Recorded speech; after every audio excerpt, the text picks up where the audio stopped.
Hey guys, tonight we're drifting into the real ancient Greece.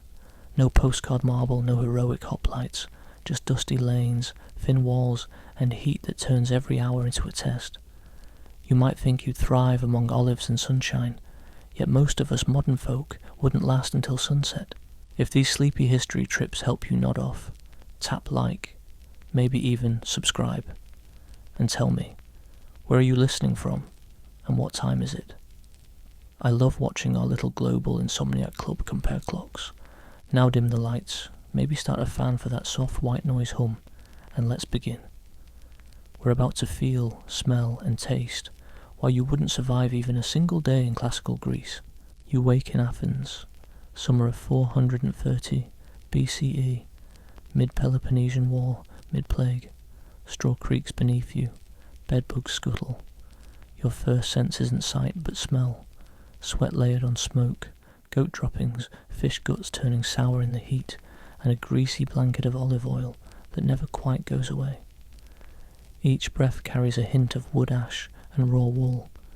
A rooster somewhere croaks itself hoarse, then come human voices, sharp orders, clattering pots, a slave's sandals slapping cracked tiles. The city doesn't whisper awake, it shouts. An ox cart groans by, wheels squealing, axles crying for grease. A vendor bellows, "Figs! Fresh figs!" Dust swirls, settles on your tongue, you taste grit before breakfast. Bathing.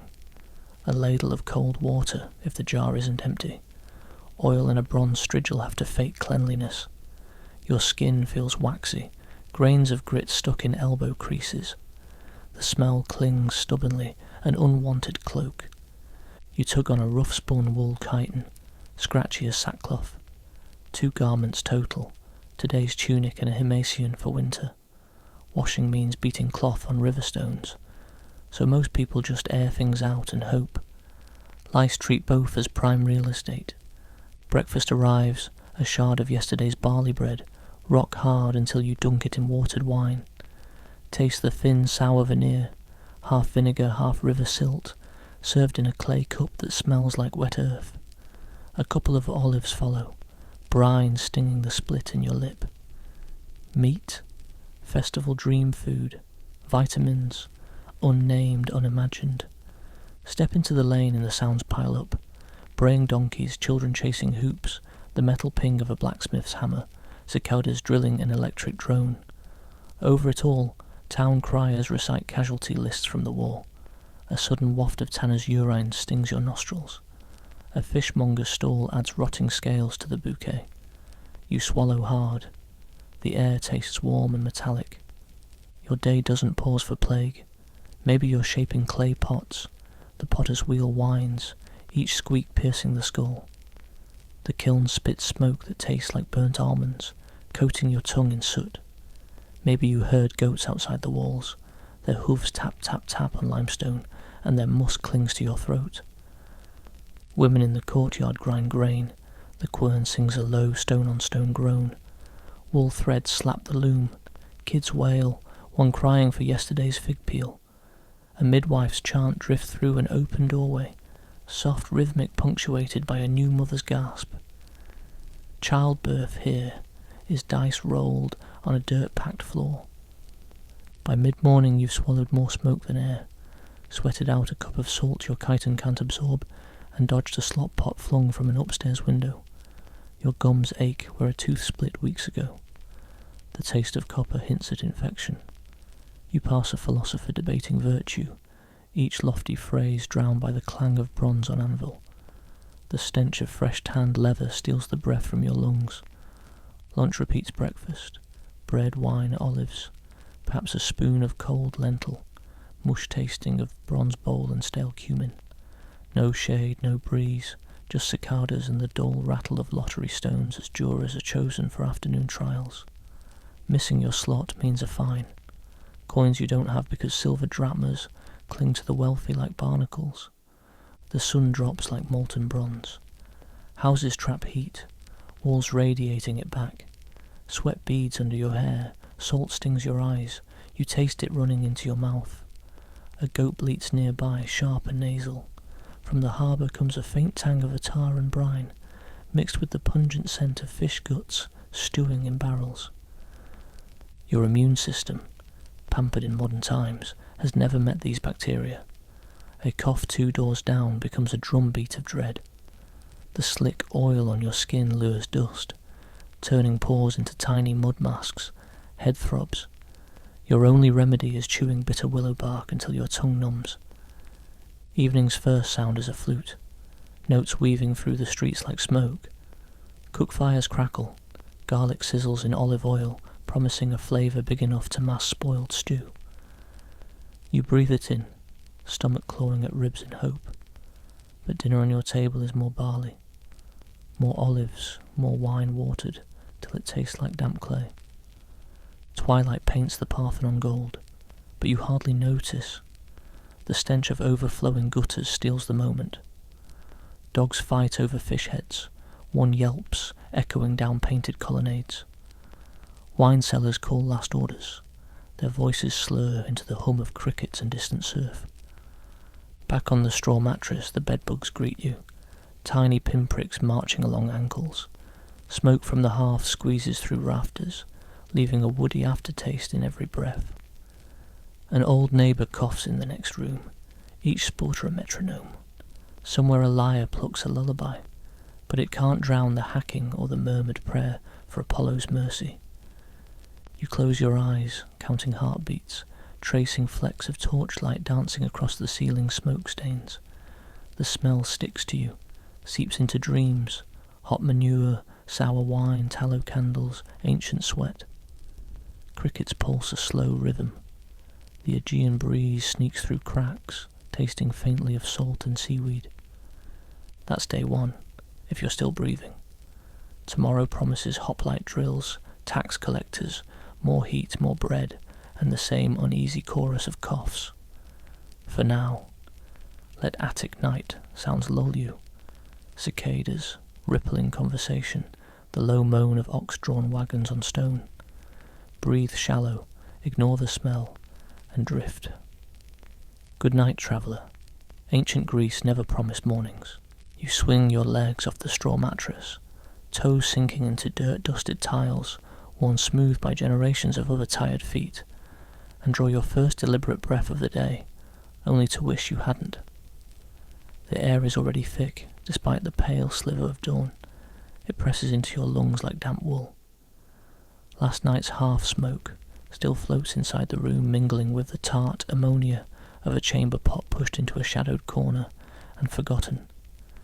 Even with your eyes half closed, you can trace each ingredient in the aroma, the way a wine merchant names notes of fruit. Except here the bouquet is bedbug musk, ember ash, and something sour left in a cracked bowl. Instinct says step outside, so you shuffle to the lintel that separates your cramped sleeping alcove from the lane. The door creaks, a long dry groan, and a thread of morning wind finds you. Hope flickers then fizzles. The draught carries no relief. Instead it escorts in the alley's full-bodied perfume. First comes the salt-sweet rot of fish heads stacked outside the fishmonger's stall, too long in the dark. Next, donkey droppings trodden into a paste by cartwheels release a grassy tang that sticks to the back of your throat. Beneath that, almost polite in its subtlety, lingers the alkaline sting of fresh urine, soaking the hides at the tanner's 2 streets away. You can taste it without opening your mouth, a sour edge that clings to the soft palate. Sound, too, has clocked in early for the day. A rooster in the next courtyard croaks like a broken reed pipe, 1 note late, 1 note early, never in tune with the rooster on the other side of the wall. Hard sandals slap flagstones as a neighbour's slave rushes to fetch water before the queue forms at the public fountain. Each hurried step sends a faint puff of dust upward. The motes drift into the beam of dawn light, slanting through the door and swirl like tiny silver fish in a dark pond. A potter a few houses away has already set his wheel spinning. It hums unevenly, wood axle moaning each time the pedal rocks forward. Every so often the low drone crackles into a squeal, as though the wheel itself protests the hour. Your tongue, still wearing the night, feels furred. You scrape a molar across its surface and meet the grit of yesterday's ash and barley crumbs. The metallic tang from the cut inside your cheek, earned when you bit down too hard on a half-cooked chickpea, bleeds iron into the stale aftertaste of watered wine. You swallow, expecting relief. The dryness only spreads. The jar beside the door holds water fetched the evening before, now flat and faintly smoky, having sat open under the rafters. One sip offers little comfort, bringing with it a trace of clay and something like damp straw. It reminds you of sleeping on riverbank reeds as a child, pleasant back then when mud smelled like freedom.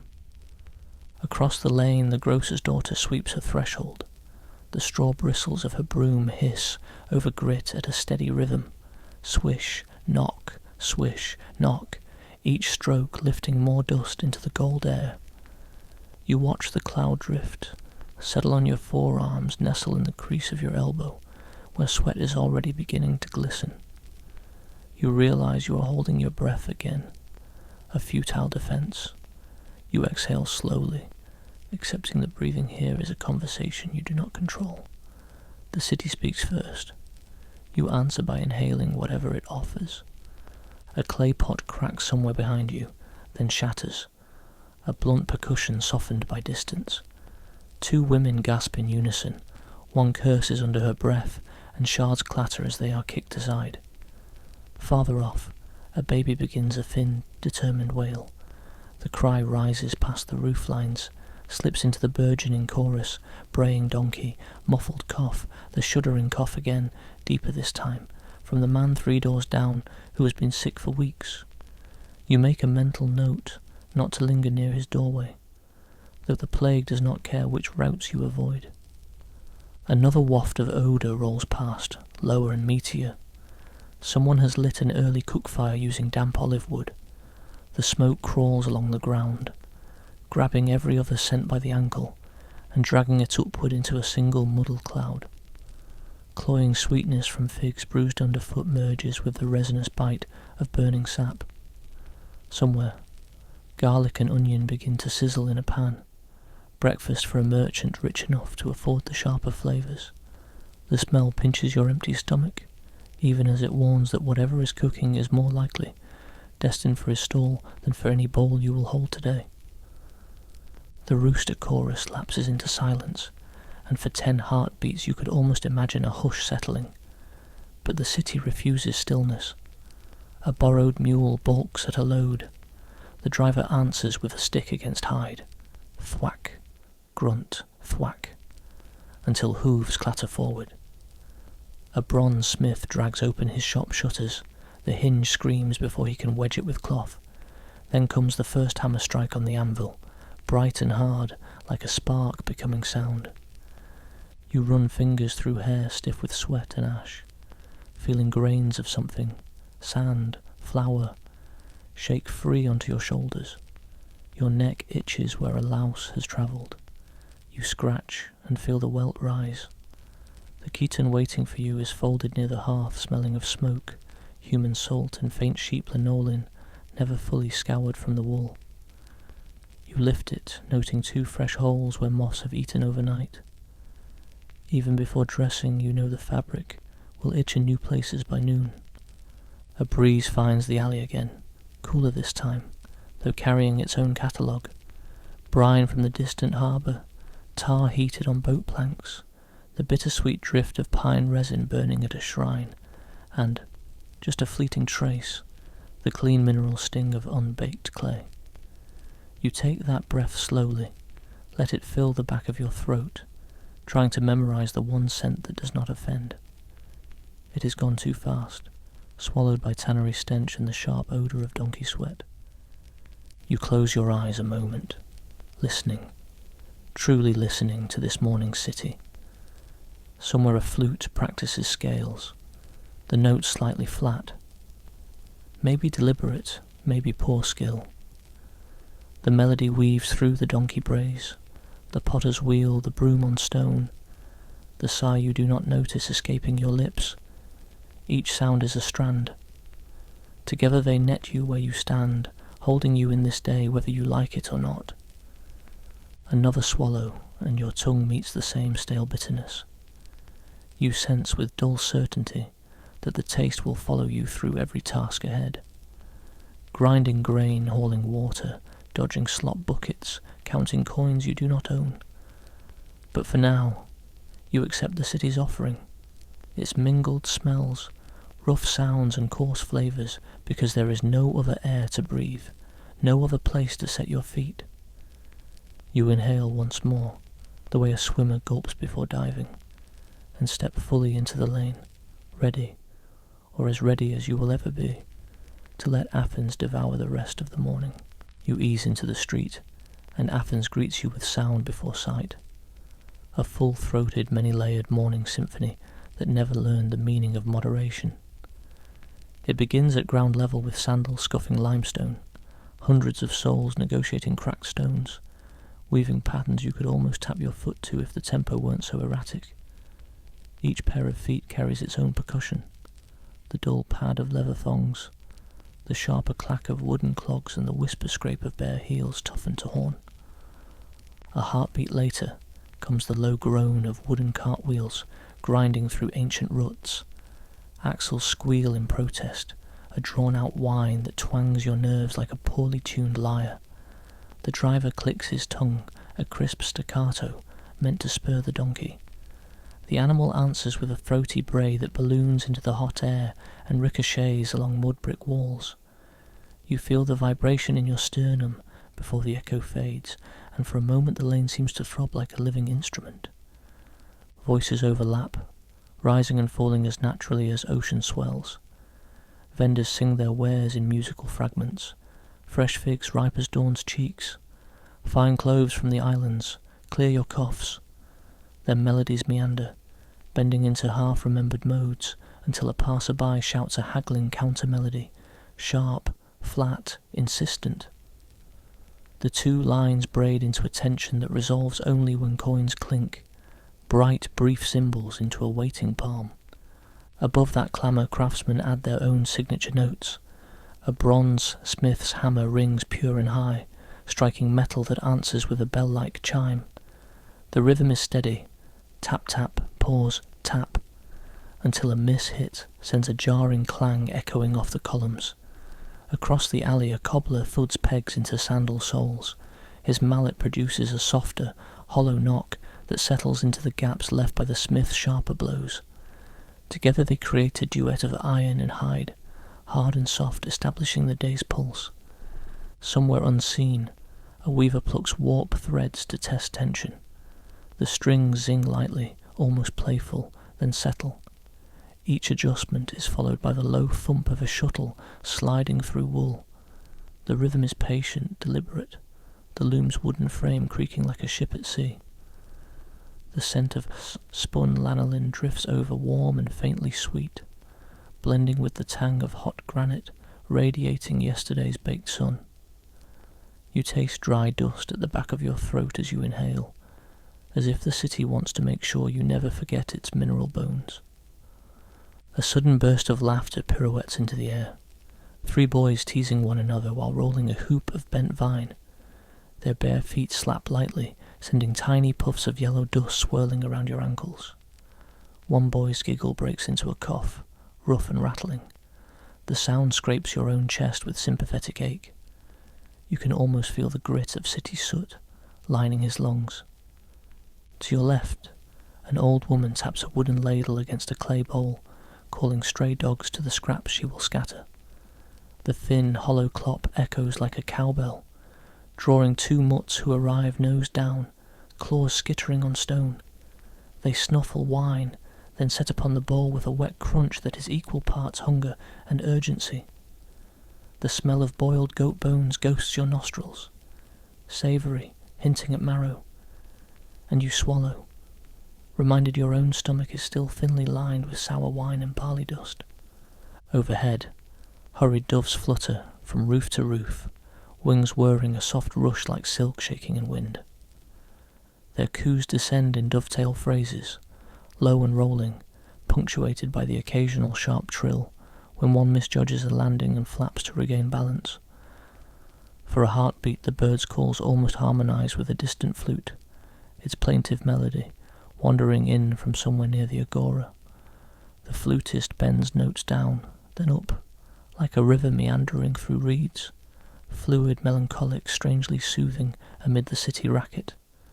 The harmony shatters when a potter's apprentice stumbles, sending a stack of drying amphorae crashing. Clay bursts like thunder, shards scattering with a tinkling cascade that sets every ear on edge. Silence hangs for half a breath, then the supervising master roars, a deep, gravelly bellow that quakes the very dust.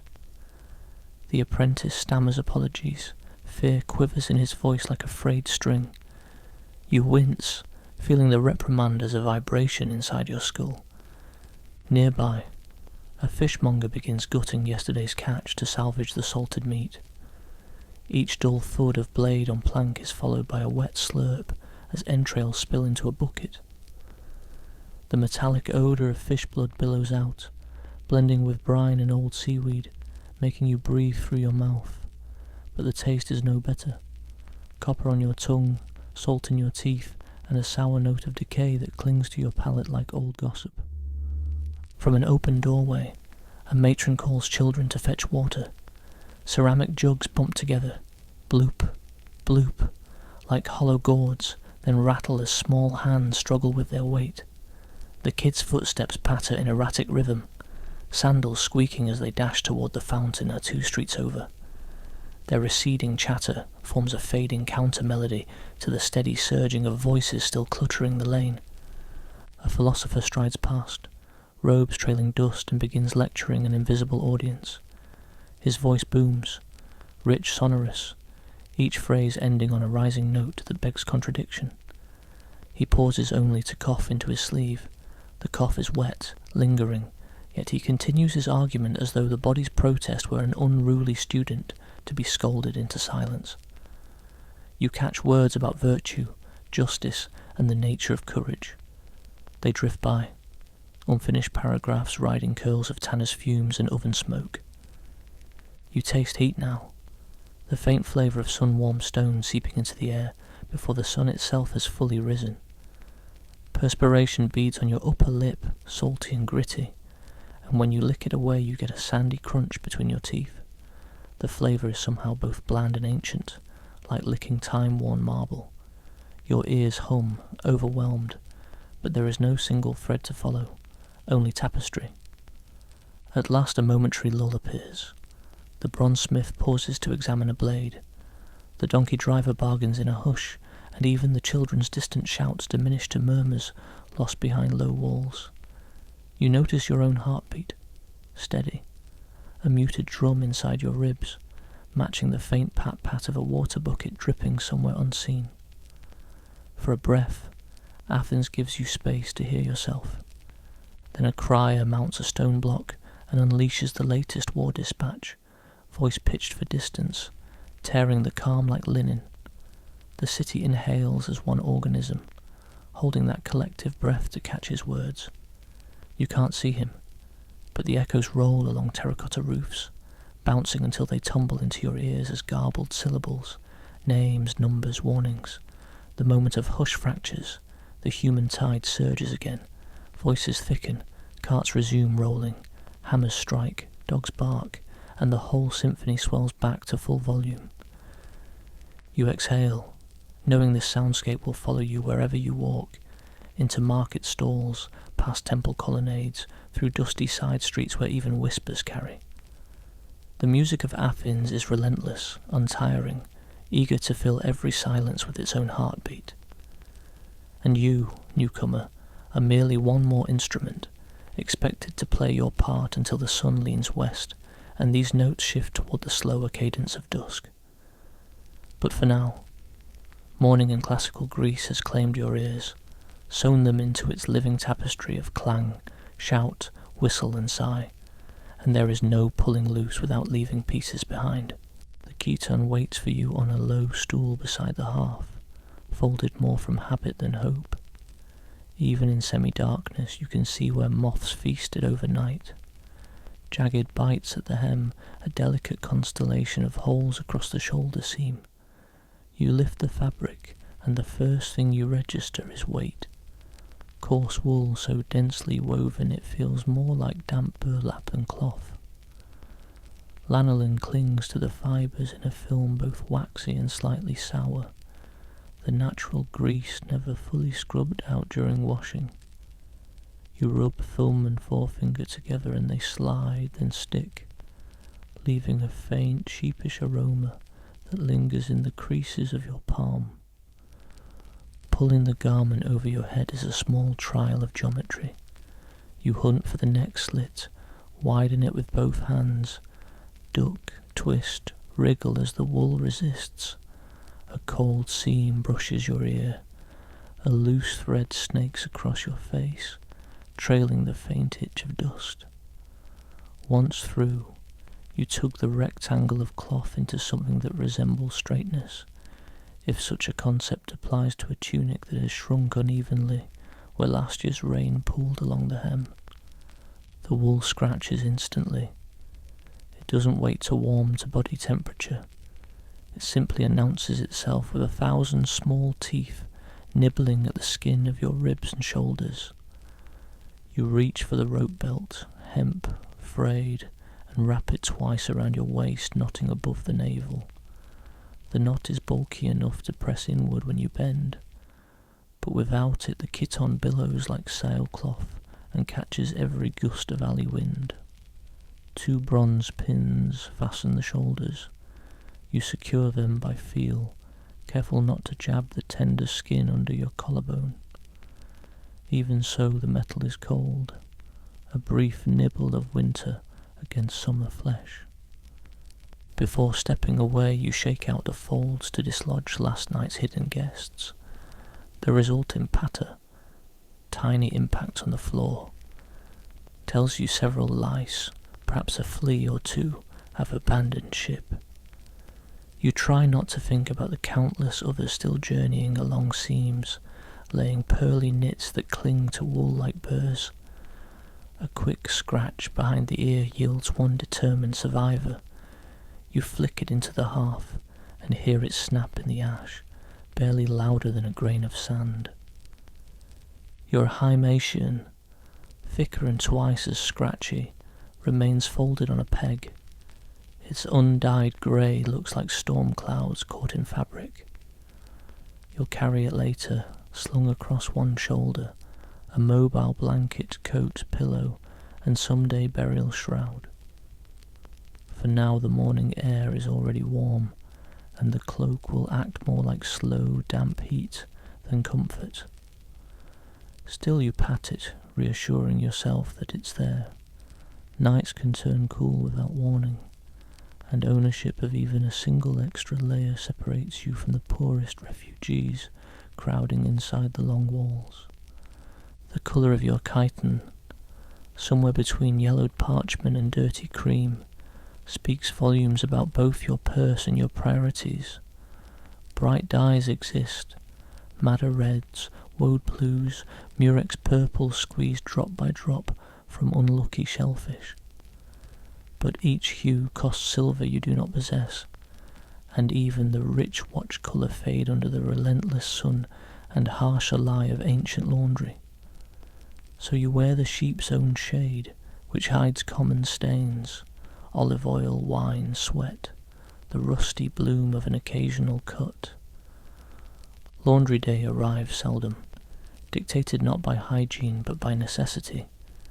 When the stench begins to outpace the neighbour's tolerance, garments soak overnight in a wooden vat of ash lie, caustic enough to peel grime, gentle enough, so you hope, not to dissolve the cloth. Next morning slaves or poor women haul the soaked wool to the riverbank. There, garments are slapped against flat stones until suds and dirt fly into the current. Rinse water runs grey, then pale, then finally clear enough to suggest victory. The clothes dry in open sunlight, stiffening into near armour before softening again with wear. Each cycle shortens the life of fabric, thins elbows, frays hems, and leaves a faint alkaline tang that scratches the throat if you breathe too close. You rub the inside of your wrist across the seam where sleeve meets torso. Tiny barbs of wool catch on the fine hairs, tugging with every move. Underarm seams hold the worst abrasions. Each swing of the arm drags fresh friction across already pink skin. By midday, the irritated patches will ooze a clear sheen of sweat and salt that burns anew. You've learned not to scratch. They say broken skin invites infection, but sometimes instinct wins. Nails flash and relief blooms, fleeting but irresistible. Women you pass wear linen when they can obtain it, a fabric spun from flax cooler, smoother and exorbitantly dear. The linen catches the light like water, and for a moment you feel envy, not for the status, but for the imagined absence of itch. Yet you know flax wrinkles deeply, and when it cracks, repair is nearly impossible. At least wool can be darned, loops caught with bone needle, pulled tight, disguised as ripple in the weave. Your tunic bears dozens of such islands of mending, each with its own subtle tension, each a reminder of evenings spent by lamplight, threading reused yarn through tired cloth. On the street corner a dyer stirs a steaming cauldron. Vapours rise, acrid vegetal, faintly sweet. He lifts a skein of wet wool, deep green dripping in long strands that splatter the packed earth. The scent is mossy, almost pleasant, but a heavier odour lurks beneath. Stale urine, fermented to coax colour into fibre. You inhale through the mouth to dodge the sting, taste warm copper instead, and regret both choices. Two ravens perch on the awning beam, croaking, perhaps sensing carrion possibilities in discarded dye bath sludge. You pass a tailor's stall, no larger than a market table. He unrolls a bolt of wool, abacus beads clicking as he measures an order nobody will collect for weeks. The fabric is finer than yours. Imported from Thessaly, rumour claims, but even that luxury bristles under the fingernail test. The tailor's own chiton sports a row of louse-nibbled holes at the neckline. You catch his eye. He shrugs, finger combs his beard and keeps counting. Cloth may be his trade, but comfort is nobody's birthright. Around midday the sun climbs high enough to flood the lane. Wool darkens at the armpits, damp patches spreading like ink. Salt minerals bloom on the surface, forming faint white maps that crack when you flex. You dab at them with a corner fold, but the wool behaves like a wick, drawing sweat deeper, holding heat. Olive oil you rubbed into your forearms to keep skin supple now mingles with dust kicked up by passing hooves. The mix forms a fine gritty paste that clings to fabric and flesh alike, smelling faintly of rancid almonds. A sudden gust sweeps down the street, lifting the tunic away from your knees. Air rushes in, and for 3 glorious heartbeats your skin feels almost cool, the itch momentarily silenced. Then the breeze dies, the wool slaps back against you, and every fibre seems freshly invigorated, redoubling its scratchy assault. You resist the urge to reach under the belt and readjust. Public decency avoids such gestures, even among citizens who will happily debate bodily functions at the wine shop. The afternoon wears on.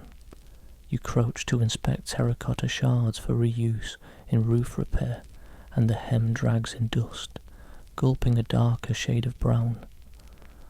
As you rise, you feel a slow crawl along your rib cage, very likely a flea scaling the landscape of your torso.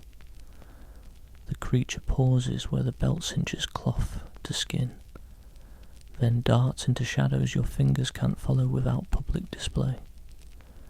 You accept its residence. Eviction will wait for night, a rush torch and fumigation smoke that stings the eyes worse than any itch. By dusk shadows stretch, Temperatures dip, and you unfold the hymation. Draped over one shoulder, it creates a warm pocket of air close to the chest, though the extra layer shifts weight uncomfortably onto your lower back. The wool long unused smells of damp cave and singed hair, but the night wind promises chill, and you would rather stink than shiver. As you walk home, the cloak's edge brushes the back of your calves, steady, rhythmic, collecting dust, slapping softly, whispering reminder of its dual duty, blanket and barrier, shelter and shroud. Later, as torches gutter and the city's din dwindles to scattered murmurs, you strip the chiton carefully, folding it at the foot of your pallet. The inside surface shows faint salt rings, darker at the waist where sweat pooled. You pick off 2 visible lice, press them between thumbnails, feel the tiny pop. They join the day's tally of invisible casualties, never enough to tip the balance. With a tired sigh you lie on straw, sheetless. The cloak doubles as cover. Itching resumes almost at once. Ankles waist, the tender hollow behind the knee, yet fatigue weighs heavier. You scratch, reluctantly, then still your hand. The woolly world settles over you like a sheep-scented fog, and in its scratchy embrace, you drift toward uneasy rest, aware that the parasites dine undisturbed, and the weave grows a little thinner with every twitch. Tomorrow you will rise, shake out the cloth and feel the same needles waking against your skin. Proof that in this city, clothing is less a barrier between flesh and world than a reminder of how closely the two are stitched together. Breakfast in Athens is less a meal than a ritual of managing low expectations. Your stomach has been noisily negotiating with itself since cockcrow, every growl echoing against the inside of your ribcage. Even so, the first task is water, because nothing else, bread, wine, or the will to swallow, happens without it. You shoulder a clay jug whose mouth is chipped like an old tooth and step into the lane, each stride stirring a puff of ochre dust that settles around your ankles like pollen. The fountain lies 3 streets away, tucked beneath a shrine to the nymphs. By the time you reach it, a queue has already formed, women balancing amphorae on hip bones, children fidgeting, sloshing water from half-full pitchers, a potter's apprentice hugging a jar so large it looks ready to devour him. The low murmur of small talk bends around the splash of falling water, liquid music against stone, almost enough to take the edge off your thirst. When your turn arrives, you lower the jug and watch the stream arc in, clear but not cold, carrying a faint mineral tang reminiscent of wet pottery. The smell is oddly pleasant. Limestone, moss, the barest hint of copper from last night's offering bowl. Lifting the jug requires a 2-handed heave, and the rim thunks your shoulder as you set off homeward, wet clay cooling the skin through your chiton until wool grows heavy and clammy. On the way back you pass a baker's courtyard. The air there is an eddy of competing aromas, wood smoke, yeast, faint char. Round loaves cool on reed mats, crust split like sun-cracked earth. Your mouth waters at the sight, though you know those particular loaves are bound for paying customers, not for someone with a purse as light as yours. Still, the fragrance drifts behind you, clinging to memory long after your nostrils have moved on. At your doorway you set the jug down and feel the pull in your lower back unwind with a muted pop. Inside the room is dim, lit only by a single sliver of daylight that knifed through a narrow window. On the floor sits a small wicker basket covered by linen. You lift the cloth. Beneath lies yesterday's barley loaf, what remains of it, hard enough to clack when you tap a fingernail against the crust. The loaf is dense, a squat cylinder of grain and inevitability, edges rough where you tore off chunks the night before. You break the bread along an existing fissure. The effort snaps like dry twigs. The exposed crumb resembles compressed sand mixed with pale sunflower seeds, barley husks that neither stone mill nor blunt mortar could fully grind away. You raise a fragment to your nose. It smells faintly nutty under a dominant note of smoke, as if the loaf has absorbed every breath you're half exhaled overnight. Next comes wine, though calling it that feels generous. The crater resting near the door holds a blend mixed long ago. 1 part thin Retsina, 3 parts water, and a memory of last year's resin still clinging to the clay interior. By morning, the mixture has gone lukewarm and slightly metallic. You tilt the crater until liquid glugs into a shallow cup, catching a flicker of sun on faint suspended flecks, unfiltered grape skin or bits of dust kicked up by passing carts, hard to say. Bread alone will crack teeth. The trick is to soak it. You dunk the crust until bubbles stop rising, count 3 heartbeats, then lift. Saturated edges darken, softening just enough to spare your molars. A drop escapes, striking your knee with a tiny cool kiss before sliding to the floor. You take the first bite. Texture arrives in layers. Outer crust still stubborn, inner crumb spongy yet gritty, husks rasping tongue and gums. The diluted wine grants a ghost of pine resin sweetness before yielding to a flat mineral aftertaste that clings to the roof of your mouth. You chew slowly, not from savour but necessity, allowing saliva to coax the mixture into something that can be swallowed without lodging halfway. On a small plate sit 4 olives, their skins wrinkled from long brining. You spear one with a splintered reed pick and let the brine bead on your lip.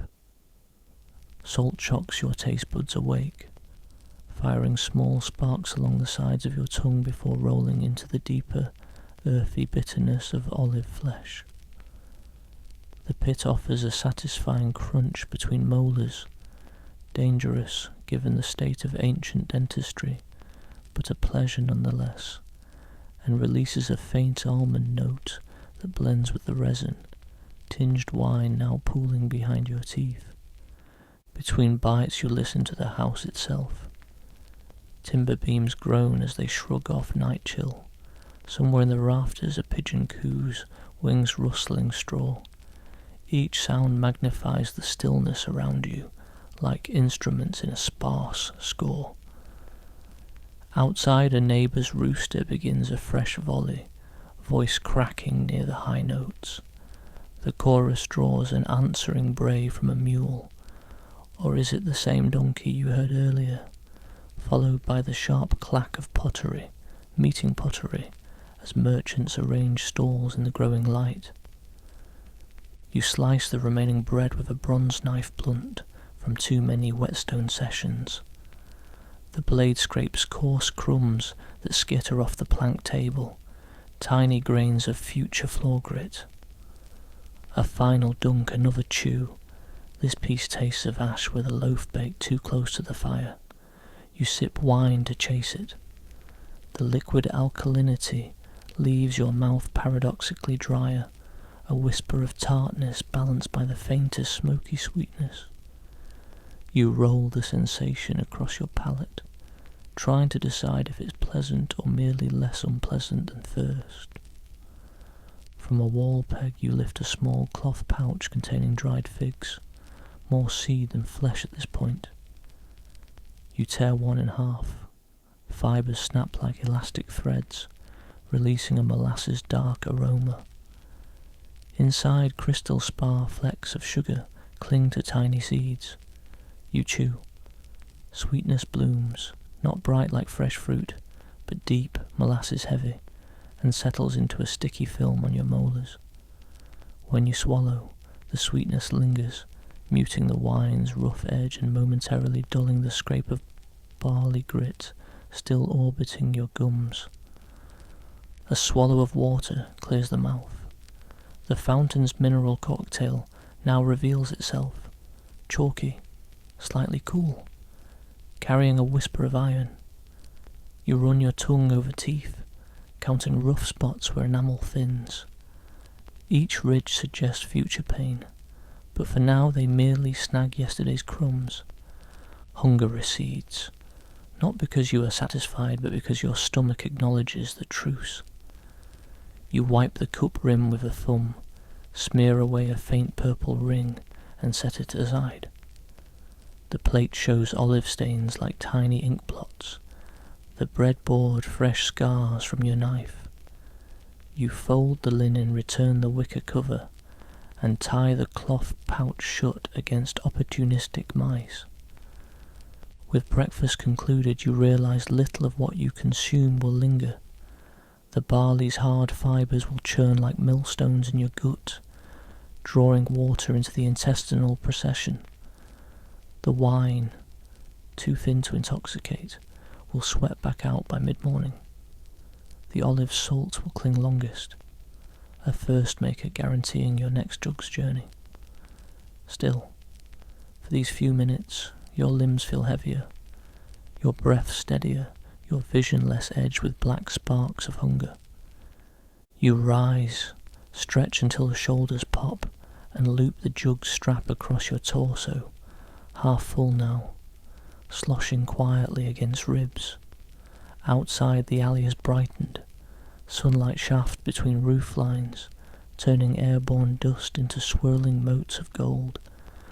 The world smells of bread crust, cooling in distant ovens and of human bodies warming under wool.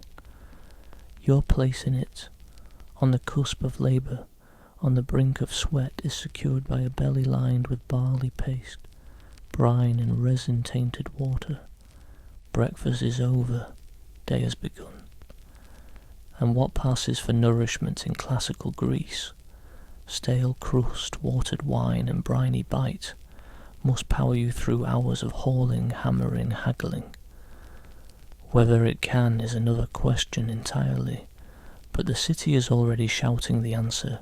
Keep moving, chew later, drink when you can, and remember that hunger is simply the body's way of insisting you're still alive.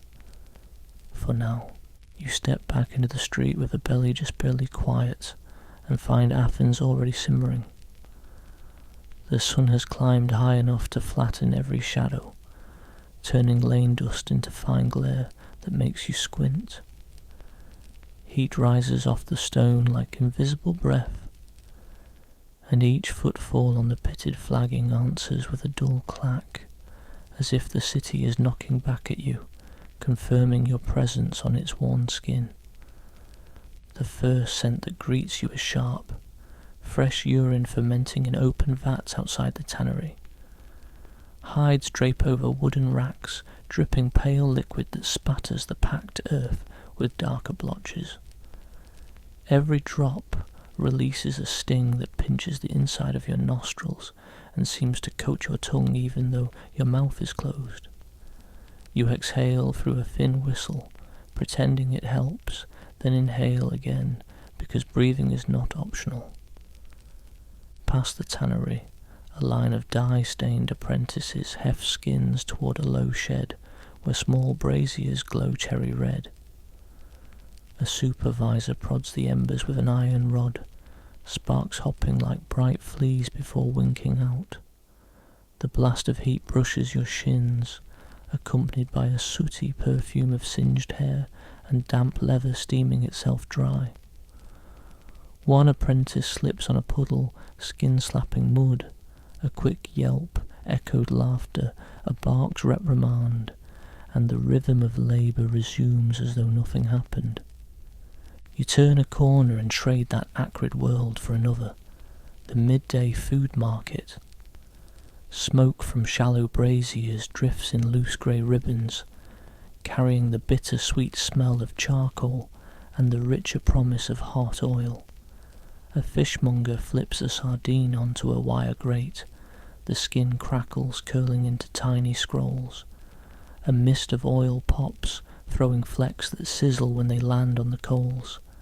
The aroma slides over your palate, salt, fat, faint iodine, until you can almost taste the fish before it is half cooked. But your purse stays in your belt. You simply inhale slower, letting the scent serve as phantom meal. Beside the fish stall, a woman with sun-reddened arms stirs chickpea batter in a bronze bowl. She drops spoonfuls into bubbling oil, each lump sinking, then rising to the surface a crisp golden brown. The fryer's hiss is steady, soothing in its repetition. When she lifts a finished cake, steam blooms and pushes a pulse of garlic, cumin and scorched flour straight into your face. Your stomach wakes again with a hopeful flutter, but a glance at the price chalked on a shard of tile tells you this flavour remains theoretical. A donkey jostles past, wooden yoke creaking. Flies orbit the animal's damp flanks, its tail flicks, sometimes too late, and the insects settle again.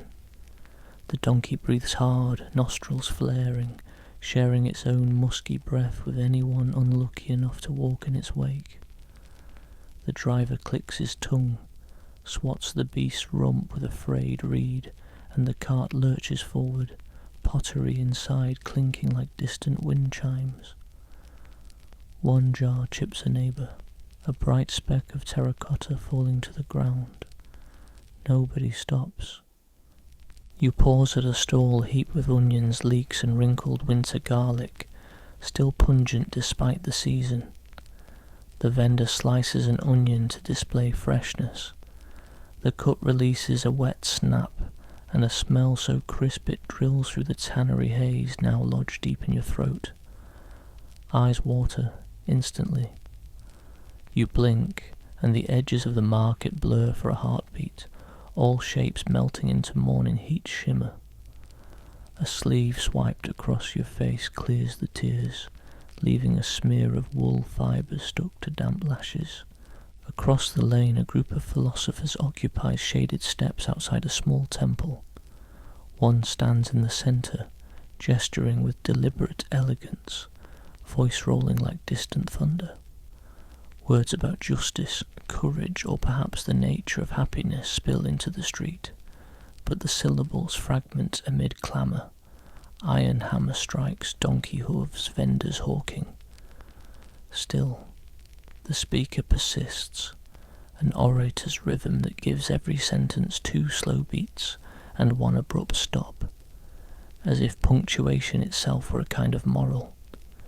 The audience, barefoot youths, older men with trimmed beards, even a pair of curious soldiers on leave, nod and murmur when a concept lands. You hear an occasional indeed float off like a wood chip on a wave of chatter. From behind the temple comes the clack of dice on a wooden board. 2 men crouch in the meagre shade offered. By a fig tree, coins laid out in neat columns. Each toss of the dice carries its own brief silence, then a slap of palm, a muttered oath, or a triumphant chuckle. The coins glitter dull silver, catching stray sunbeams. Your gaze lingers on that metal, so small, yet containing the power to turn fish smoke into lunch, wool into linen, and time spent listening into time spent living. A sudden gust sweeps through, and with it a swirl of fragrances collides. Pine smoke from incense sticks near the temple gate, rosemary crushed under a sandal, distant sea salt borne up the valley by afternoon thermals. For 2 breaths the blend is not unpleasant, almost clean, and you let your shoulders sink, eyelids half close, ready to enjoy the moment. Then the wind shifts, dragging pungent tannery fumes back over the market, undoing any illusion of freshness. Flies, displeased, rise in a buzzing cloud only to resettle on ripening fruit, shiny jars of honey and uncovered bowls of anchovies soaking in brine. You stop at a potter's display. Small oil lamps, simple discs with pinch spouts, sit rowed like birds on a wire. Their clay surfaces show finger grooves that recall the wheel's steady spin. You trail a thumb across one lamp. Dust leaves a lighter streak on terracotta. The potter, seeing interest, lifts the piece and flips it to reveal the maker's mark. 2 concentric circles pressed into soft clay a week ago, now hardened in the kiln. He rattles off a price. You smile apologetically, fingertips brushing the coin pouch that holds nothing near enough. The potter shrugs, returns the lamp to its position, dust settling onto it once more like time resuming its slow drift. Near the agora entrance, a slave ladles water into stone gutters to coax yesterday's refuse toward a drain. The thin stream carries wilted lettuce leaves, melon rinds, a smear of crushed pomegranate seeds that bleed pink. The runoff mixes with donkey urine, creating a shallow river the colour of weak wine. Sandals splash. A child squeals at the cold, then laughs as droplets freckle her legs. You skirt the edge, but a cartwheel drives through, spraying your ankle. The liquid is surprisingly cool, briefly quenching heat before it evaporates, leaving stickiness behind. Smaller side lanes ribbon away from the market's bustle, each with its own signature note. One exudes the herbal bitterness of freshly broken laurel branches, perhaps from a wreath maker. Another reeks of rancid goat butter, stored too long in a cracked jar. You choose neither, following instead a path lined with stalls selling modest household idols. Clay Demeter with missing hand, Apollo whose lyre strings never carved. The merchant demonstrates each figurine's stability by tapping its base against the plank counter. A dull thunk accompanies each tap. The row of gods wobbles, rebalances, as though bowing to invisible worship. The sun now nearly overhead, bleaches colour from cloth awnings, leaving oranges paler, reds leaning toward dusty rose. Heat presses against your cheeks, sweat beads on your neck, slides between shoulder blades, and soaks into wool that answers by tightening its embrace. The salted olives from breakfast make themselves known again, mouth drying with every exhale. At a corner, water sellers plunge ladles into wooden tubs, scooping cups for anyone with spare coins. A boy in front of you hands over a token, gulps half a cup, then tips the rest over his head, droplets sparkling as they fall. For a moment you see yourself doing the same, but your hand stays on your purse, knowing the price of that second of cool would echo later when hunger pecks again. A military patrol edges through the crowd, 4 hoplites in half armour, helmets carried under arms to spare themselves the furnace of bronze. Their linen cuirasses show sweat blooming in dark patches. The men smell of iron, leather polish, and the faint sour tang of last night's wine still seeping from their pores. People step aside, a narrow corridor forming unspoken. One soldier nods at a vendor, another at the philosopher still lecturing. Life flows around them, meeting again in their wake like water around stones. At last you exit the thickest knot of commerce, and emerge onto a broader avenue where sun strikes full force. Your ears ring slightly, adjusting to a murmur rather than a roar. You draw a deep breath and half hope, half habit. The air carries fewer smells, but they arrive isolated, sharper. Distant seaweed, charred fig twigs burned as cheap incense, a tannery ghost still haunting your sinuses. Your tongue tastes both brine and smoke, a combination oddly like a tears on the cool dash. You pause beneath a stunted olive tree. its sparse leaves offering more idea of shade than real relief. Fingers find a low branch, bark flakes under your touch, leaving a faint resin scent on your thumb. Somewhere down the slope, the long walls stretch toward Piraeus, their pale stone shimmering like bleached bone. Beyond them lies the harbour, fish markets, and an undercurrent of tar. The thought of more smell, more noise, more bodies makes your shoulders sag. But the city is relentless, and you are a thread in its tapestry. A few breaths beneath the olive, a wipe of sweat from brow, a swallow from the water jug sloshing warm against your ribs, then you step back into motion. The street waits with fresh assertiveness, renewed tannery sting, friar smoke curling like a beckoning finger, philosophers rearranging moral universes one syllable at a time, and donkeys resuming their off-key hymns. Sights and smells stack layer upon layer, a living mosaic that accepts no empty spaces. And you, tenant of this day, keep walking, lungs open, senses busy, woven fully into the fabric of Athens, whether you ask for the honour or not. The sun is now a bright white disk, nailed overhead, flattening every corner of Athens beneath a sheet of glare.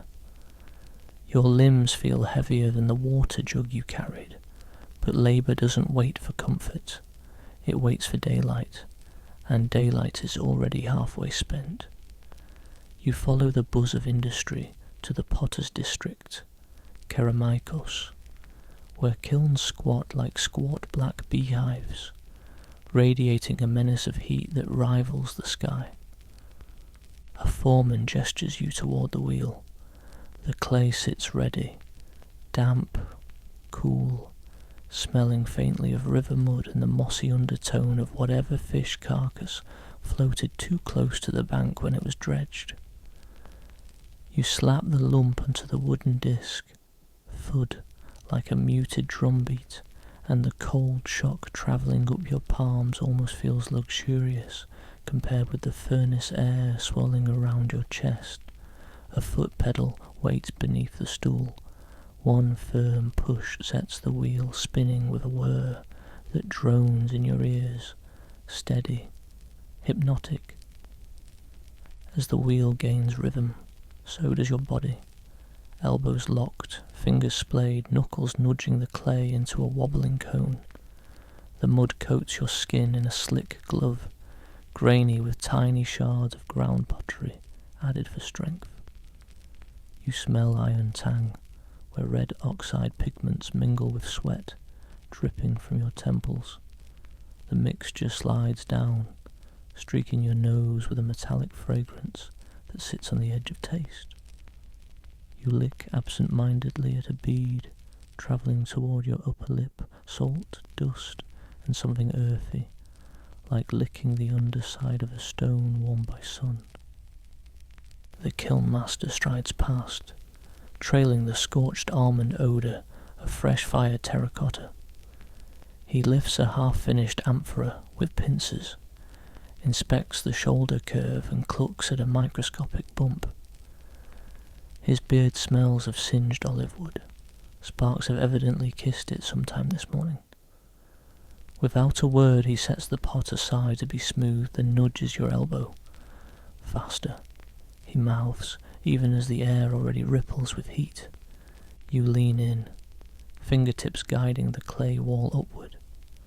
Wheel squeal mingles with the crackle of kiln fires stoked by two apprentices, feeding olive branches into the mouths of brick ovens. Every time they open a flue, a hot gas punches outward, carrying the smoky sweetness of sap mixed with the harsher scent of pitch. Your shirt sticks wetly to your ribs. Wool scratches anew, but your hands can't pause to adjust it. Stop the wheel and you lose both symmetry and wages. To your left, another worker slaps excess clay from his hands, each smack a moist pop that flecks your cheek with cool droplets. You don't mind. Even a second of chill is a gift. He He begins trimming a pot lip with a bronze scraper, whose edge chirps against half-dried clay, the pitch like a cicada imprisoned in a jar. Shavings spiral to the ground, curling like dried apple peel, releasing deeper earth smells, wet soil meeting sun for the first time. Somewhere behind you, a mule brays, hooves clattering as it drags a cart stacked with firewood. The driver curses in a low monotone, no anger, just habit, each oath punctuated by a slap of rope against flank. The mule answers with a long breath that smells of hay fermenting under saliva. It pauses, one hoof poised, then plods on. Cart wheels pop small stones that skitter across the yard, pinging amphorae waiting in rows for their turn in the fire. Your stomach chooses this moment to growl. An embarrassed frog croak, swallowed by a kiln roar. The bread and olives feel a lifetime away now, burned off through sweat that rolls down your sides in ticklish rivulets. You think of water, lukewarm, metallic, glorious, but the jug sits in a shaded alcove, half a courtyard distant, and the foreman's eyes are quick. Instead you swallow the dryness, and in swallowing you notice dust has filmed the back of your throat, giving each breath the faint taste of chalk dissolved in brine. The wheel spins. You guide clay with a hypnotic certainty that comes only from repetition. Thumbs inside, fingers outside, slow pinch, steady rise. The pot's belly blooms, damp sheen catching stray sunlight that slips between kiln smoke and awning cloth. Steam rises where droplets of sweat splatter the spinning wall. They hiss, disappear, leaving tiny pockmarks you smooth over with the heel of a wet palm. Midday creeps toward afternoon. A locust begins to rasp in the lone fig tree at the courtyard's edge, its buzz merging with the wheel's low hum until you can't distinguish one from the other. Heat presses your skull, a weightless helmet that does not protect. The clay coolness now feels like memory instead of sensation. At last the foreman raps a stick on the kiln arch, 3 short cracks announcing the firing batch is ready. Work halts. Every potter freezes his wheel, lifts the latest vessel with care bordering on reverence. You slide a cord under your amphora, thumbs spacing along the rim, and the suction pop as you lift resonates in your elbows. The pot is slick, baby skin new, smelling of river mud and your own salt. You carry it to the loading platform where heat from the kiln is so intense it feels like a physical barrier you must walk through. Your eyebrows tingle, arm hair prickles, curling at the edges. The kiln mouth yawns open, revealing a core of orange light. Inside stacked vessels, faintly glow, surfaces sweating pigment. 2 apprentices wearing scorch-scarred tunics reach in with tongs, shuffling pots to make room. When they beckon, you lean forward, place your amphora onto a shelf of brick that sizzles at the touch. A wave of furnace air surges over your face, momentarily robbing breath. It smells of baked earth, pine resin, and the ghost of everything organic the fire has devoured today. Door sealed, the kiln master feeds more wood. Flame tips lick the vent, dancing crimson in sunlight. He nods once. Break time. Not out of kindness, but necessity. If hands tremble, pots crack. You retreat to shade cast by a half-collapsed awning, legs shaky from constant pedal pumping. Sweat cooling now leaves salt crystals ringing your wrists and neck. They sting the raw patches where wool scraped earlier. You scratch, instantly regret it, the relief too brief for the price of fresh abrasion. Someone passes a skin of water. You tip it to your lips, lukewarm liquid flowing over tongue and teeth like liquid tin, heavy with minerals. Still, Relief floods. You swallow greedily until the foreman barks, reminding everyone water is rationed. The skin travels on. You wipe your mouth with the back of a clay-streaked hand, leaving a grey smear that tastes like yesterday's hearth-ash when you lick your lips clean. Rest lasts 5 minutes, maybe 7. Long enough for muscles to stiffen slightly, for sweat to cool into clammy patches, for hunger to return sharp as a kiln shard. Then the stick cracks again.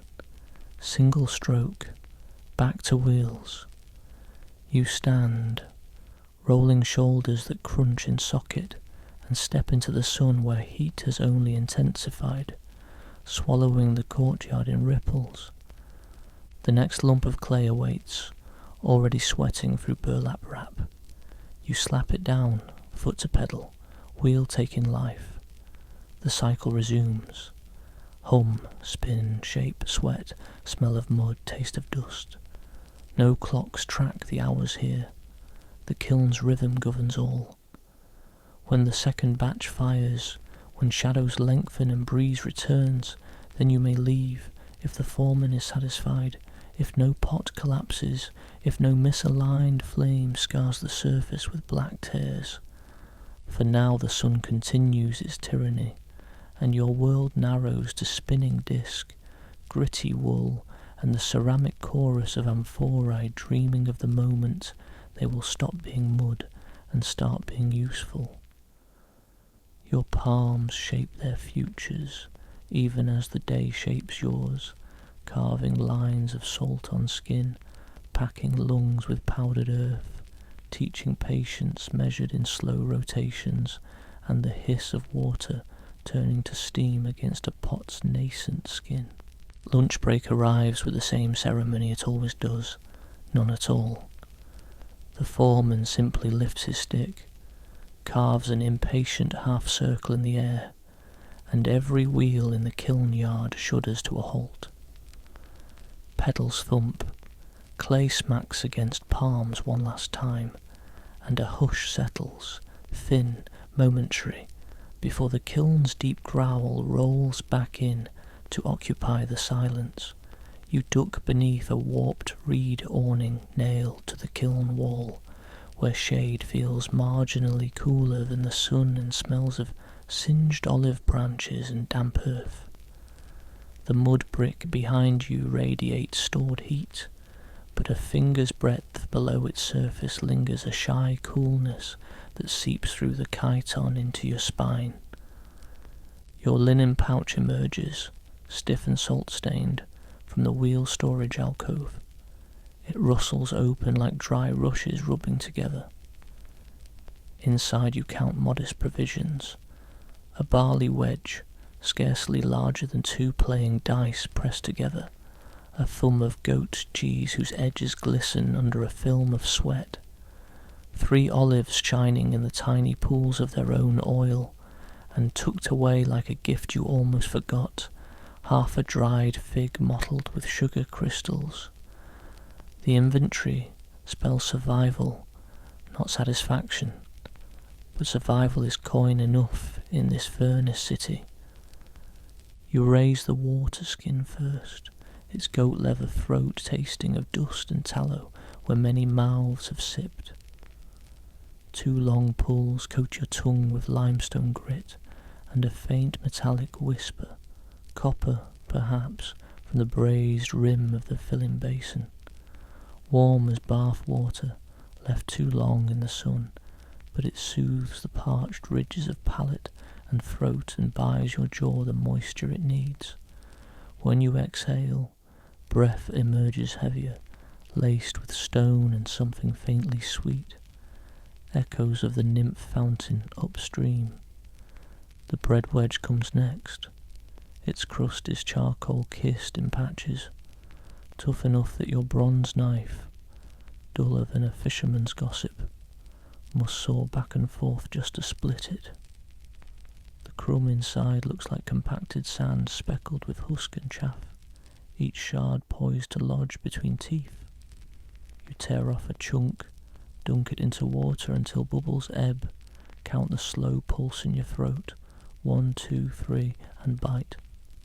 The softened portions give reluctantly. The dry interior greets molars like pebbles. Every chew sounds loud in your skull. Grit grinding, saliva creaking. Flavour is minimal. Wood smoke shadow. A ghost of yeast left from dough's brief rise. But the act feeds a part of hunger deeper than taste. A primal reassurance that the body will keep turning. Goat cheese follows, unwrapped from a fig leaf curled brown and brittle. Its smell fills the shade, bright gamey, edged with ammonia flirting at spoil. The first bite spreads salt and fat across your tongue, coating gums in a warm film that sticks to the barley grit, creating a paste strangely comforting. You chew slowly, feel crystals crunch, salt, perhaps calcium, and swallow. Cheese clings to the walls of your throat like beeswax on pottery. You wet the residue down with a smaller sip from the skin. It doesn't wash away so much as thin, spreading quiet goat musk into the hollows behind your nasal bones. A dust silver fly buzzes lazy loops, drawn by the salt glimmer on your lips. It lands in your wrist, minuscule feet pricking sweat-slick skin. You flick it away, but flick softly, conserving effort. Heat smothers irritation. The fly returns, this time alighting on the cheese nub, tasting with its proboscis. Without thinking, you pop the rest of the wedge into your mouth, crunch a salt crystal with decisive finality, and the insect lifts off, offended hum fading upward. Olives provide the afternoon's brightest note. You press the first between thumb and forefinger until a hairline crack appears in the wrinkled skin. Teeth finish the job. Brine jets pungent and earthy. A rush of bitter oil that momentarily erases goat funk and barley dust. The pit feels cool and stone smooth under your tongue. You clack it between molars, once, twice, just for the sound, then spit it into the dust. It joins a constellation of earlier pits, each a tiny fossil of someone else's fleeting pleasure. 2 more olives follow the same arc. Burst, chew, clack, spit. By the third, bitterness lingers like low drumbeat behind the breath. The dried fig is last, a quiet dessert.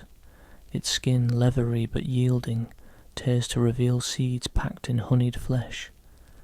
You bite, and sweetness pools in cracks left by coarse bread, cushioning sore gums. The seeds crunch softly, releasing an echo of summer orchard, sun leaf amber sap. You close your eyes for a blink and taste distant shade beneath an actual fig tree, cicadas droning, wind smelling of ripened fruit rather than clay. When you open them, kiln smoke still curls overhead, but your shoulders have settled a fraction lower.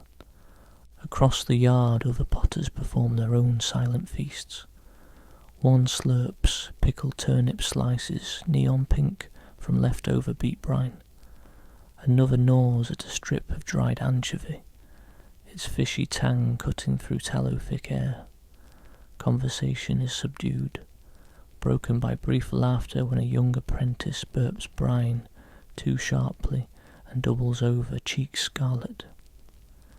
Now and then a heavier word surfaces, plague rumours from the docks, a friend's cough that turned bloody overnight before slipping back into ember hiss and wheel squeal memory. Your water skin makes a final circuit. One last mouthful rolls over tongue, washing stray fig seeds into a swallow that settles warm. A thin trickle is spared for your scalp. You tilt the skin, let lukewarm droplets race through salt-stiff hair and down the back of your neck. Gooseflesh surges, blissful and short-lived. Heat claims the moisture almost as swiftly as it came, leaving behind tighter salt crystals itching at the nape. You tug at your chiton's collar, freeing fabric glued to skin by sweat. Wool scratches raw patches, but airflow sneaks between fibres for a blessed moment. In the open yard a passing breeze stirs smoke and tannery stink into a new concoction.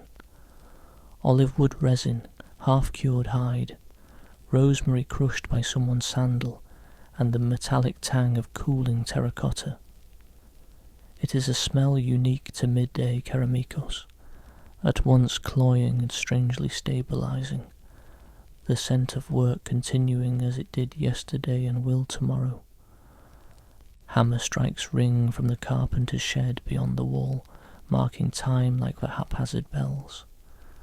A distant temple gong adds its own more solemn note, midday prayers drifting towards sleepy ears. The foreman checks his sundial shadow against marked stones, rubs beard sticky with clay dust, and raises 2 fingers, 5 minutes. A murmur ripples through resting bodies. Water skins pass faster, fig wrappers tuck away. Dice clatter once more for a final, desperate wager. You wipe fingertips on your tunic, leaving brown smudges beside older ones, and refold the linen pouch. It seems fray. A needle will need to find them tonight if the cloth is to survive another week. You weigh the almost empty skin, just enough left for later, if rationed carefully, and set it against a kiln base, where shade will keep it from turning hot as stew. Standing, you stretch arms skyward, shoulders snap softly, vertebrae shuffle and lungs draw their deepest breath since dawn.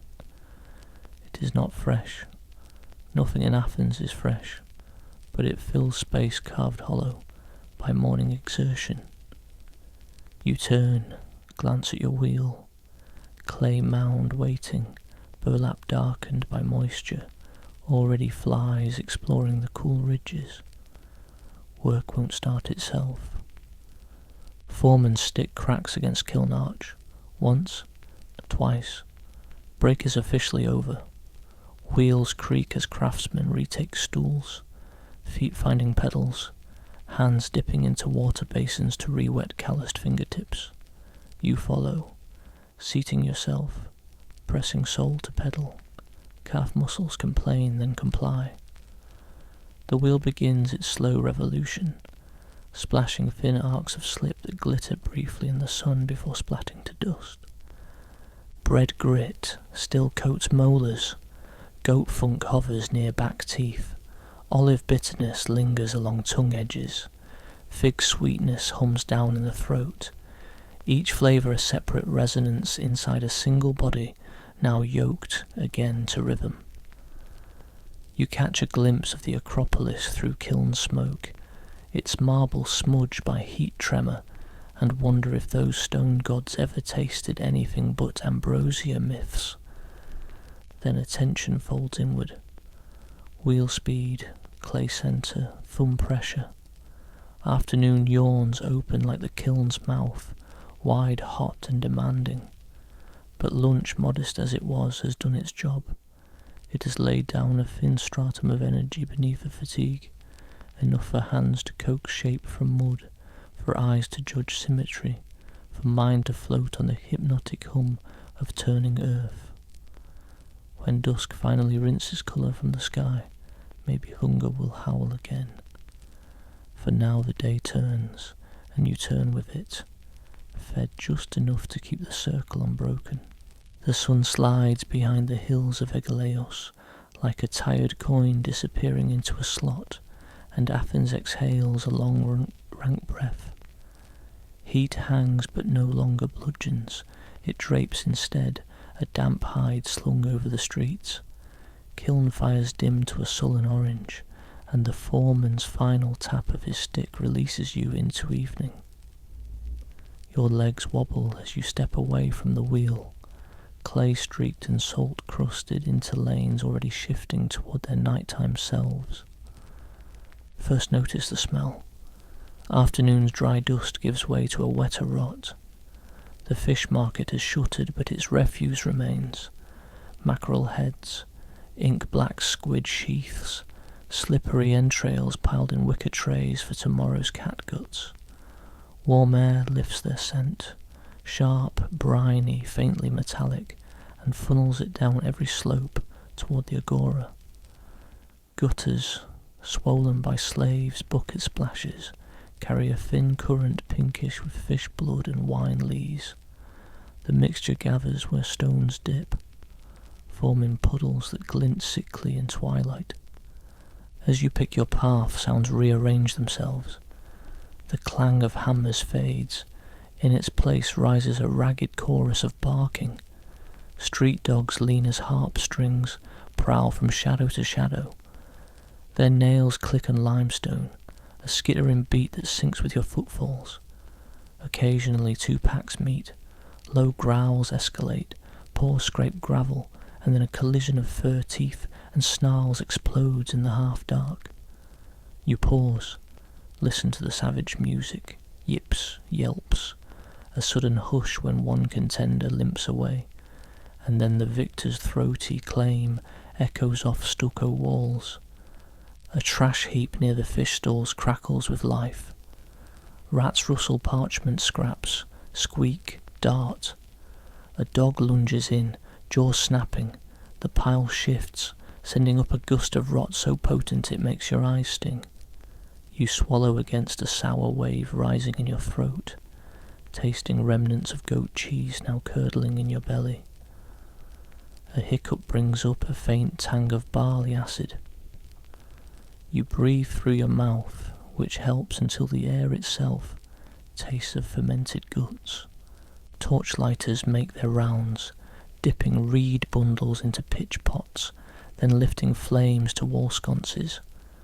Pitch sputters, throwing off a thick black smoke that smells like burning pine tar and stale resin. Sparks float like fireflies before fading into ash. Light wobbles across puddles, illuminating halos of scum that pulse with insects. A mosquito lands on your forearm, its legs feel impossibly delicate as it hunts a vein. You slap, too late. The welt blooms, itching within a heartbeat. Women with baskets hustle past, skirts lifted to avoid sludge. They mutter about priest processions and tomorrow's grain prices. Their voices carry fatigue, toneless yet steady. One drops a wilted lettuce leaf. A puppy snatches it, then spits it out, offended. The leaf lands in a slurry of wine dregs, dye runoff, and donkey urine, and begins to dissolve into unnameable soup. From the harbour comes the muffled thud of mooring lines, mixed with sailors' shouts. Tar fumes ride the onshore breeze, briefly masking fish rot with a smokier, more chemical scent. You inhale, almost grateful, until the gust shifts again and the mingled stench of tar and decay forms a new, deeper offence. It lands on the tongue like licking charred rubber coated in seaweed. You round a corner and nearly step on a dog carcass, fresh, ribs still warm, likely lost the earlier fight. Flies seethe across the fur, their buzzing a low electric hum. A lantern flickers overhead. In its dull glow you glimpse puncture wounds along the flank. You skirt the body, careful not to splash through the dark seep staining the cobbles. Your sandals pick up stickiness anyway. Each step thereafter carries a faint tacky sound. At an open doorway, a woman dumps a pot of dishwater. The grey splash skirts your ankle, cold for a second, then prickly as grit settles under the leather straps. You curse under your breath, but softly. No energy for volume. The water trails downhill, spiralling through apple cores, fish scales, a broken terracotta shard whose edge flashes red where kiln glaze failed. A lantern seller sings half-hearted pitches, light for lovers, light for thieves. His voice rises and cracks, more croak than melody. The pitch smell of his torches mingles with fried batter from a nearby stall. A street cook, apron stiff with oil, lowers dough strips into a cauldron. Bubbles pop. releasing a brief, comforting whiff of garlic and coriander. Your stomach clenches, hunger renewing. But the last coins in your pouch must purchase tomorrow's barley, not tonight's indulgence. You inhale deeply, letting imaginary flavour coat the palate, then move on. Farther along, children chase each other with reed flutes, high notes piercing through dog bark. One child slips, skids through gutter muck, rises coated in a sheen that glimmers under torchlight. Laughter erupts from the child first and the pack, and the street momentarily feels lighter. You smile despite yourself, then catch the smell rising from his clothes, half-digested anchovy, donkey dung, stale wine. Smile fades. A breeze lifts again, bringing the Acropolis as incense, frankincense mixed with sacrificial goat smoke. But by the time it reaches the lower streets, it is tired, thinned, overwhelmed by fish rot and dog musk. Still, a fragment reaches your nostrils, sweet, resinous, almost holy. You breathe it in, let it sit at the top of your lungs. Try to hold the note even as the rest of the city's stink presses close. Twilight deepens to true dusk. Torches sputter louder, their reflections shiver in slicks on the street like molten bronze. Dogs quiet, licking wounds, or perhaps just conserving strength for the night hunts. But every few moments a fresh growl rips the hush, two silhouettes circling, eyes glinting amber. When they clash, teeth clicking on bone, the sound slices the stillness like a cracked whip. A vendor upends the day's last basin of spoiled fish into the gutter. The carcasses flop with wet smacks. Two dogs are there instantly, snarling possession. One clamps a tail, the other bites back. Splashes of brine and blood pepper the stones. You edge past, heart ticking faster, suddenly aware of your calf muscles ready to spring if the fight spills wider. The dogs hardly notice you. Their world shrinks to meat and dominance. You reach your street, narrower, quieter, but no sweeter. A neighbour's chamber pot empties from a window, liquid arcs in the torchlight, patters like warm rain onto flagstones. You step sideways just in time. A drop kisses your sandal strap, carries up a sour ammonia wave. Somewhere above, the neighbour mutters an apology too low to matter. Crickets begin their metallic rasp, a familiar night metronome. Their high pitch weaves with distant lyre practice, a student repeating scales, each note wobbling. The combined sound is oddly soothing, like fabric tearing in slow motion. You catch yourself swaying, exhaustion tugging at joints. Before ducking into your doorway, you glance back down the lane. Torches paint shifting gold patches. Dog shadows glide along walls. Smoke curls lazy ribbons toward a night sky already dusty with stars. The city seems both alive and decomposing, breathing rot, coughing sparks, sighing into darkness. One last breath. It tastes of burnt oil, wet stone, and something almost sweet. Fig leaves smouldering in a brazier.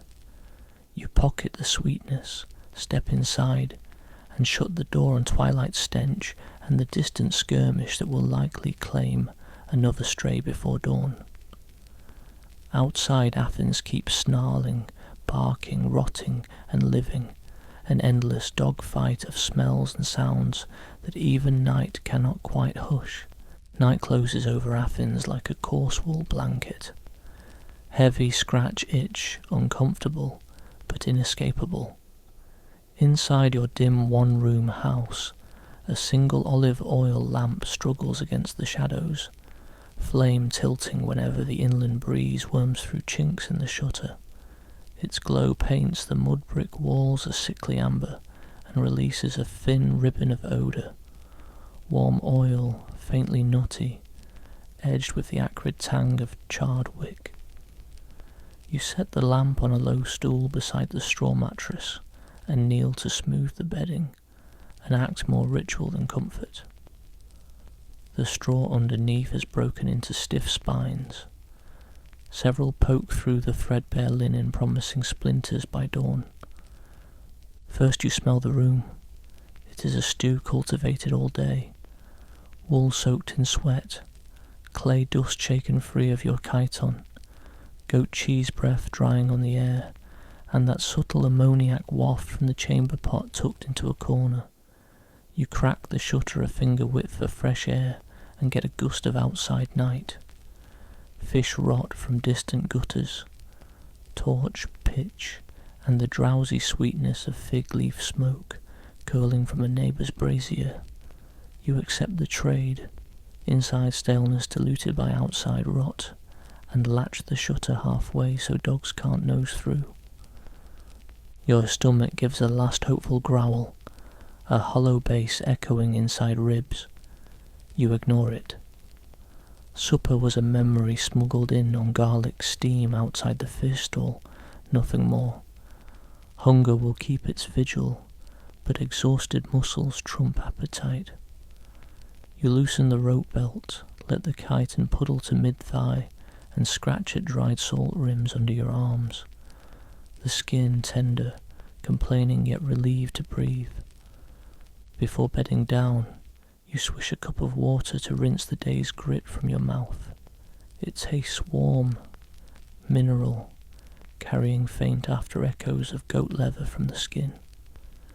You spit into the slop bowl. The tiny splash sounds loud in the hush, then join a chorus of distant dog bark, muffled lyre practice, and the rhythmic creak of an ox cart negotiating night deliveries. The cup's rim leaves a metallic ghost on your tongue, bronze oxide, familiar and oddly reassuring, like the flavour of every evening prior. You blow out the lamp to save oil. Darkness floods instantly. Eyes readjust, picking up the faint twin glow of charcoal embers beneath the hearth's ash. You shuffle the straw into a low ridge for your spine, lie back, and feel the mattress crackle. 1,000 dry whispers. The smell of old grain hulls puffs into your nostrils, grassy, mould-tinged, layered with a musky note where bedbugs have bred unchecked. They announce themselves quickly. First is an almost imperceptible tickle on the ankle, 6 tiny legs questing through hair, then another on the calf. Soon faint pinpricks blossom as they probe for blood. You slap blindly. The sound echoes like a soft drum, and the itch intensifies as though you granted them license. A resigned sigh escapes, heavier than the straw's rustle, as you recall that last week's fumigation smoke only drove the colonies deeper into seams. You decide to endure. Scratching breaks skin and infection stalks every cut. The soundscape shifts with your stillness. Without your shuffles you hear the city breathe, distant sea surf muttering against harbour pilings, a lone flute drifting a plaintive scale from a rooftop somewhere uphill. Closer, the neighbour's cough, wet, rattling, unsettling. It repeats twice, then falls silent, leaving a vacant hush thick enough to clutch. You exhale slowly, sinking lungs to the faint hiss of breeze pushing through roof tiles. Outside, a pack of dogs starts another skirmish. You picture flashing teeth glistening in the torchlight, bodies circling like living shadows. A sudden yelp spikes your heartbeat, followed by paws scrabbling on stone, the quick scattering as victors claim spoils. Moments later, gnawing sounds surface, bones worrying, wet cartilage popping. The grisly chewing carries oddly well. You can almost taste the copper tang of raw meat, the rancid fat. Your stomach lurches, not with hunger now, but with weary disgust. You swallow hard, palate coated in phantom grease. You pull the hymation, your multi-purpose cloak, from its peg and drape it over legs. It smells of smoke, sheep linoleum, and last night's chill dew.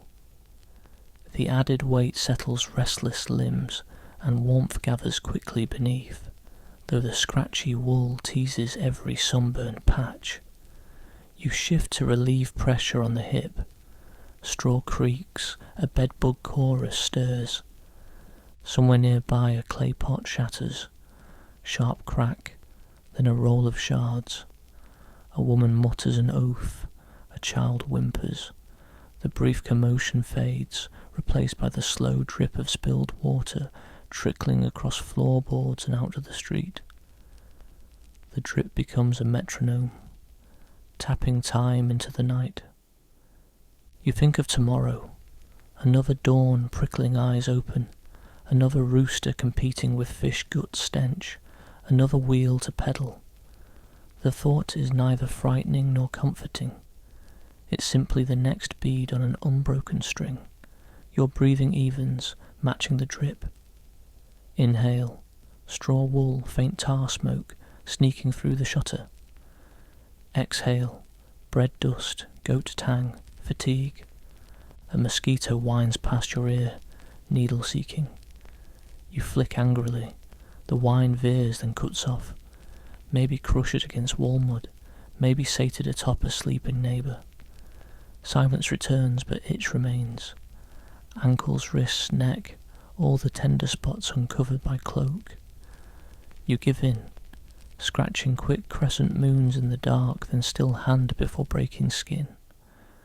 Minutes or hours pass measured only by bodily murmurs, gurgle of intestine processing barley paste, gentle pop of ear adjusting to pressure, pulse thudding soft in temples. Outside the dog pack settles, replaced by crickets sawing relentless treble. A breeze flutters shutter slats, sneaking cooler air that smells of dew-damp clay and extinguished torches, soot, pine resin, cooled pitch. Your eyelids grow heavy. The straw mattress ceases to prick as the nerves mute themselves. Even the bedbug's bites recede to dull warmth. In half-dream, you ride the potter's wheel, body spinning, clay spinning, city spinning, the hum becoming the steady buzz of night insects. Somewhere above the dark ceiling, constellations wheel unseen over Athens, their cold fires indifferent to kiln sparks and fish rot. A final sense check. Smell now mostly wool and ash. Taste a bland echo of olive brine. Hear crickets, distant surf, neighbour's soft wheeze. Feel straw spine under back, cloak heat over knees. See nothing but shapes behind eyelids drifting. You let go. Breath deepens, shoulders slacken, and the city's thousand nocturnal labours fade to a far murmur. Bedbugs feast, dogs scavenge, torches gutter, and stars keep their silent watch. Yet for a few hours you drift, uneasily at first, then steadily, through the scratchy, pulsing darkness, proving that even in a place where comfort is rationed like silver, sleep can still be coaxed from straw, sweat, and the exhausted promise of another dawn.